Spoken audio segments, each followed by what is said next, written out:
Students, ಈ ವಿಡಿಯೋದಲ್ಲಿ ನಾವು ಒಂದು ಇಂಪಾರ್ಟೆಂಟ್ ಆದಂತಹ ಕಾನ್ಸೆಪ್ಟ್ ಗಳನ್ನು ಡಿಸ್ಕಸ್ ಮಾಡೋಣ. ಯಾವುದಂದ್ರೆ ಲಾಸ್ ಆಫ್ ಫಿಸಿಕ್ಸ್.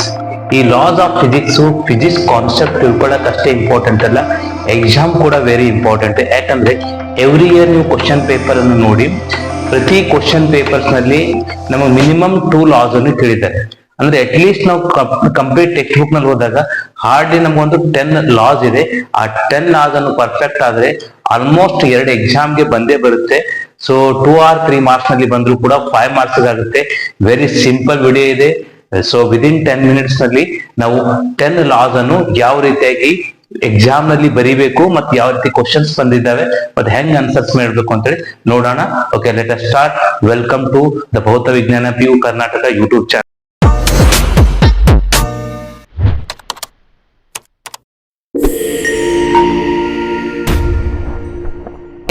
ಎಲೆಕ್ಟ್ರೋಸ್ಟಾಟಿಕ್ಸ್ ನಲ್ಲಿ ಫಸ್ಟ್ ಚಾಪ್ಟರ್ ಅಲ್ಲಿ 2 ಲಾಸ್ ಮೋಸ್ಟ್ ರಿಪೀಟೆಡ್ಲಿ ಕೇಳಿದ್ದಾರೆ ಮತ್ತೆ ಇಂಪಾರ್ಟೆಂಟ್ ಕೂಡ. ಸೊ ಯಾವ್ದಂದ್ರೆ Coulomb's law, then Gauss law. So Coulomb's law ಕೇಳಿದಾಗ, so the electrostatic force between the 2 point charges is directly proportional to the product of magnitude of charges and inversely proportional to the square of distance between the charges, and this force acts along the line joining between the 2 charges ಅಂತ statement ಬರೆಯೋದು. And formula ನಿಮ್ಗೆ ಗೊತ್ತಿದೆ.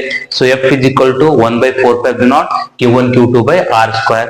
in the vector form ನಲ್ಲಿ ನಮ್ಗೆ F vector ಹಾಕಿದಾಗ ಈ ಕಡೆ ನಮ್ಗೆ R ಕ್ಯಾಪ್ ಅಂತ ತೋರಿಸರೆ ಸಾಕು. ಇದು ಕೂಲಂಬ್ಸ್ ಲಾ ಸ್ಟೇಟ್ಮೆಂಟ್.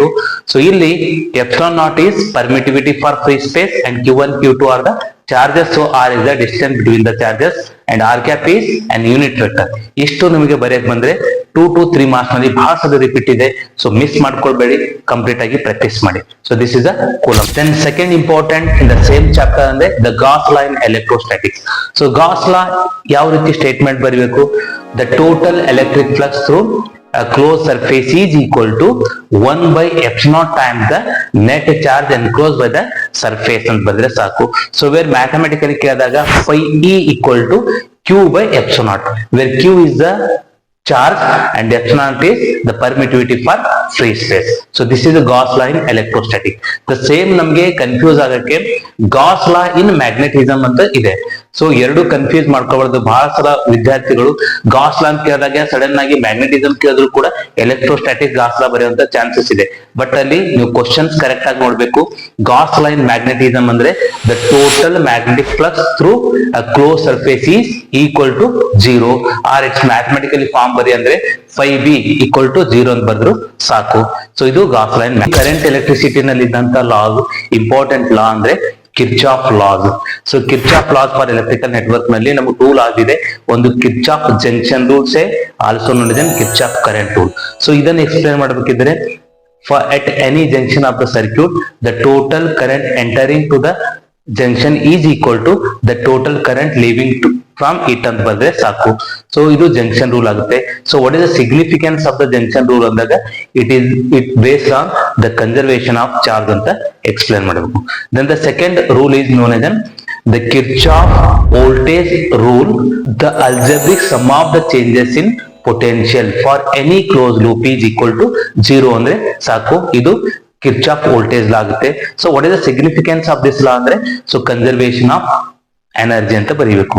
ಸೊ ಇಲ್ಲಿ ಸಿಗ್ನಿಫಿಕೆನ್ಸ್ ಕೇಳಿದಾಗ ಸಿಗ್ನಿಫಿಕೆನ್ಸೇ ಬರೀಬೇಕು, ಸ್ಟೇಟ್ಮೆಂಟ್ ಕೇಳಿದಾಗ ಸ್ಟೇಟ್ಮೆಂಟೇ ಬರೀಬೇಕು. ಸೊ ಒಂದ್ ಕೇಳಿದಾಗ ಮತ್ತೊಂದು ಬರದಲ್ಲಿ ನಿಮಗೆ ಮಾರ್ಕ್ಸ್ ಸಿಗೋದಿಲ್ಲ. So most important. ಸೊ ಇದನ್ನು ಕೂಡ ನೀವು ನೆನ್ಪಿಟ್ಕೊಳ್ಬೇಕು. Then next chapter say moving charges and magnetism ನಲ್ಲಿ ಇಂಪಾರ್ಟೆಂಟ್ 2 ಲಾಸ್ ಇದೆ. So one law is known as Biot-Savart law. So this is important for 3 marks ಗೆ ಇಂಪಾರ್ಟೆಂಟ್ ಇದೆ ನಮ್ಗೆ, ಯಾಕಂದ್ರೆ ಸ್ಟೇಟ್ಮೆಂಟ್ ದೊಡ್ಡದಿದೆ. ಸೊ Biot-Savart law ಎಕ್ಸ್ಪ್ಲೇನ್ ಮಾಡಬೇಕಿದ್ರೆ, the magnetic field due to any current element is directly proportional to the current and directly proportional to the length of the element and inversely proportional to the square of the distance between the element and is acted perpendicular and the direction of the magnetic field is perpendicular to the plane containing dl and r vector ಅಂತ ನಾವು ಬರೀಬೇಕಾಗುತ್ತೆ. So mathematical form ನೀವು ನೋಡಿದ್ರ, so ಇದು mathematical form ಇದೆ. So dB equal to μ0/4π I dl cross r cap by r square ಅಂತಿದೆ. So ಇಲ್ಲಿ ನಮ್ಗೆ r is the distance from the element ಅಂತ ಬರೀಬೇಕು. Then then mu naught is the permeability for free space, then I is the current and dl is the length of the current element, where I is the current ಅಂತ ನಮಗೆ express ಮಾಡಕ್ಕೆ ಬರಬೇಕು. So ಇದು ಕೂಡ ನಮಗೆ important ಇದೆ.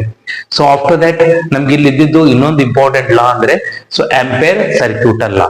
So the same Ampere circuital law ಕೂಡ ನಮಗೆ ಹೆಂಗ್ ಹೇಳ್ಬೋದು ಅಂದ್ರೆ the line integral of the magnetic field due to any current element is equal to say mu naught times the net current enclosed by the loop ಅಂತ ಹೇಳ್ಬೋದು. So mathematically form ಕೂಡ ಇದೆ.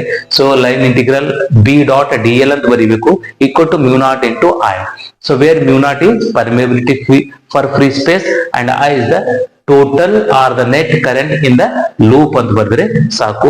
ಇದು ಆಂಪಿಯರ್ ಸರ್ಕ್ಯೂಟಲ್ ಆಗುತ್ತೆ. Okay, ಅದಾದ್ಮೇಲೆ next important ಅಂದ್ರೆ the Faraday's laws of electromagnetic induction chapter ನಲ್ಲಿ. So the magnitude of induced EMF is equal to the rate of change of magnetic flux linked with the circuit ಅಂತ ಬರೆದ್ರೆ ಸಾಕು. So mathematically so E equal to so minus of d phi by dt. So ಇದು mathematical form where negative sign is according with the conservation of energy or Lenz's law ಅಂತ ಬರೀಬೇಕು. So ಇದು Faraday's ಲಾ ಆಯ್ತು. Then ಅದಾದ್ಮೇಲೆ Lenz's law. So ಇದ್ರ significance ಫಾಲ್ಸ್ ಎಲ್ಲ ಕೇಳಿದ್ದಾರೆ. Lenz's law significance is the conservation of energy or it gives the polarity of the induced EMF in the polarity of induced EMF such that it tends to produce a current so which opposes the change in magnetic flux produced by it. Important ಇನ್ನೊಂದು question electromagnetic wave ನಿಂದ ಇದು ಕೂಡ ಬಹಳಷ್ಟು ಬಾರಿ exam ನಲ್ಲಿ repeat ಆಗಿದೆ. So ಯಾವ್ದಂದ್ರೆ amperes Maxwell's ಲಾ. So ಇದು electromagnetic waves ಗೆ ರಿಲೇಟೆಡ್ ಇದ್ದಂತ ಕ್ವಶನ್. ಸೊ ಇದು ಸ್ಟೇಟ್ಮೆಂಟ್ ಬರಬೇಕು, total current passing through any surface of which is the close loop of the perimeter is equal to the sum of the conduction current and the displacement current. So ಇದು ನಮಗೆ statement ಆಗುತ್ತೆ. So mathematical formula same ನಮಗೆ.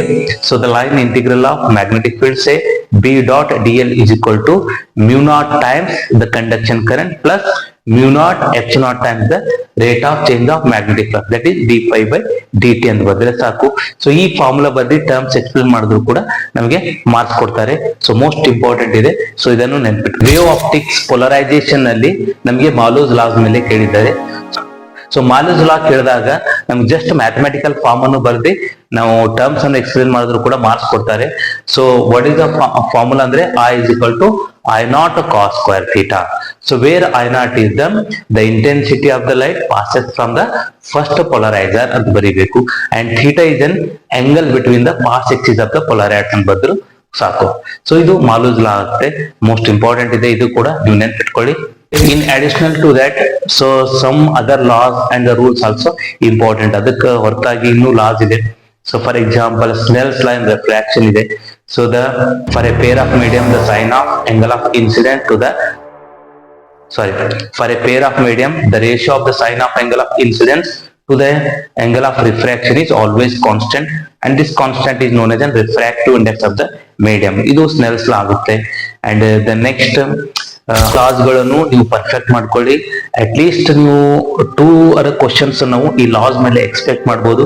ಅದ್ರ ಜೊತೆಗೆ ನ್ಯೂಮ್ಯಾರಿಕಲ್ಸ್, simple numericals ಕೂಡ ಈ laws related ನಮಗೆ questions ಕೇಳಿದ್ದಾರೆ. ಸೊ ಇನ್ನೂ ಬೇರೆ ಆದಂತಹ ಇಂಪಾರ್ಟೆಂಟ್ ಕ್ವಶನ್ಸ್ ಗಳನ್ನು, ಇಂಪಾರ್ಟೆಂಟ್ ಐಡಿಯಾಸ್ ಗಳು ಸೊ ನೆಕ್ಸ್ಟ್ ವಿಡಿಯೋದಲ್ಲಿ ಡಿಸ್ಕಸ್ ಮಾಡೋಣ. ಅಲ್ಲಿವರೆಗೆ ನಿಮ್ಗೆ ಎಲ್ಲರಿಗೂ ಒಳ್ಳೆಯದಲ್ಲಿ. All the best and thank you.